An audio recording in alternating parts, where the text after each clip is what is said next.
Olá pessoal, boa tarde. Hoje é segunda-feira, dia 2 de março. A agenda da semana parece ter ficado irrelevante diante dos desdobramentos mais recentes, da geopolítica, os ataques ao Irã e todo o reflexo disso no Oriente Médio. Mas vamos em frente. Olhando para os indicadores, essa semana será marcada pela divulgação, por exemplo, do PIB brasileiro, que deve apresentar uma expansão moderada no último trimestre de 2025, ainda que com sinais mais evidentes de arrefecimento do ritmo de crescimento. As nossas estimativas apontam para uma variação de aproximadamente 0,2% do PIB na margem em relação ao terceiro trimestre e de 2,6% na comparação com o mesmo trimestre de 2024. Persistem ainda as incertezas quanto ao desempenho consolidado de 2025. Enquanto o monitor do PIB da FGV indica estabilidade na margem e avanço de 2,2% no ano, o IBCBR, que é o indicador de atividade do Banco Central, sugere expansão de 0,4% no trimestre e crescimento de 2,5% no acumulado do ano. Apesar dessas estimativas, a dinâmica recente dos indicadores de investimento e de produção industrial sinalizam perda de fôlego da atividade na reta final de 2025, reforçando a leitura de que a economia ingressa em 2026 com um crescimento mais moderado e maior dependência de estímulos domésticos para sustentar o nível de atividade. A semana também será marcada pela divulgação dos dados da indústria. A produção industrial deve recuperar parte das perdas observadas no último bimestre do ano passado.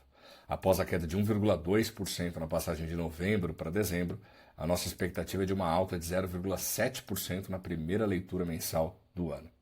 Indicadores antecedentes reforçam esse cenário, com o aumento do fluxo de veículos pesados nas rodovias pedagiadas, a melhora na produção e no consumo aparente de aço e a expansão das exportações de bens intermediários, por exemplo. Ainda que a projeção se confirme, o resultado não elimina os desafios enfrentados pela indústria doméstica. Por outro lado, a expectativa de redução dos juros e a resiliência esperada do consumo neste ano podem alterar a dinâmica do setor na primeira metade deste ano. O índice de confiança da indústria da FGV, por exemplo, alcançou 96,7 pontos em fevereiro e esse é o maior nível desde maio do ano passado. Semana também de indicação de dados de desemprego e contratações do mercado formal de trabalho. A taxa de desemprego deve subir de 5,1% para 5,5% na primeira leitura desse ano, ou no trimestre que se encerra em janeiro. Apesar da elevação da desocupação, o movimento tem natureza sazonal e é amplamente esperado pelo mercado, não sugerindo nesse momento deterioração adicional das condições do mercado de trabalho brasileiro. Nesse contexto, ainda que a taxa de desocupação aumente no trimestre imóvel encerrado no primeiro mês de 2026, não há preocupações adicionais relevantes. Vale destacar, contudo, que o mercado de trabalho doméstico, principal bastião do crescimento ao longo do ano passado, embora ainda resiliente, passou a emitir sinais discretos de desaceleração, sobretudo no último quarto de 2025, quando as contratações perderam ímpeto e as requisições de seguro-desemprego aumentaram. Para o CAGED, estimamos a criação de cerca de 159 mil postos de trabalho em janeiro, depois da perda líquida de pouco mais de 618 mil em dezembro. Apesar da surpresa altista na última leitura do IPCA-15, o IGPDI de fevereiro deve endossar a continuidade do processo de desinflação. Após o IGPM registrar a segunda maior deflação para um primeiro bimestre desde 1989, o IGPDI também deve apresentar queda relevante no mês. O recuo, contudo, tende a ser mais moderado do que o observado no IGPM, uma vez que diversas commodities relevantes na composição do índice registraram elevação na última semana do período de coleta. Ainda assim, a explicação central para as quedas recentes dos IGPs permanece concentrada no comportamento dos preços no atacado, com destaque para o desempenho das commodities agrícolas. Esse movimento de descompressão dos preços aos produtores sugere possibilidade de repasses desinflacionários aos consumidores nos próximos meses, ainda que o resultado recente do IPCA-15 tenha surpreendido o mercado financeiro em direção oposta. Por fim, aqui no Brasil tem dados da balança comercial que deve registrar um superávit de 4,5 bilhões de dólares em fevereiro, depois de um saldo positivo também importante de 4,3 bilhões no primeiro mês do ano. O resultado tende a ser favorecido pela desaceleração das importações.